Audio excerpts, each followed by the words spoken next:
Pahiwatig na ang Don Bell na malapit na ang Pasko.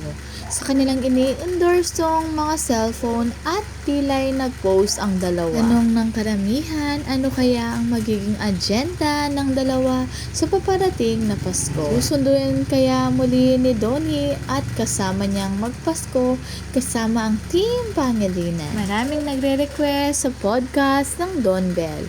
At mangyayari na nga ito via Zoom sa November 25, 3 p.m. At title nga, Quickie lang to, promise. At nung nakauwi na nga si Belle, pinanood niya ang Moana na siya ang kumanta kasama ang kanyang dog. Tilay sa day off ni Belle, nagstay lang siya sa kanyang bahay. Nakapag-relax. Sabi nga ni Belle Mariano sa kanyang post, the bells are ringing, you know what that's mean. Dahil ang pinapahiwatig ni Belle ay malapit na ang Pasko. Kaya lahat ng Bubblies ay excited na at syempre ang mga pangmalakasang ayuda ng dalawa. Ang tanong, may lalabas kaya ngayong taon?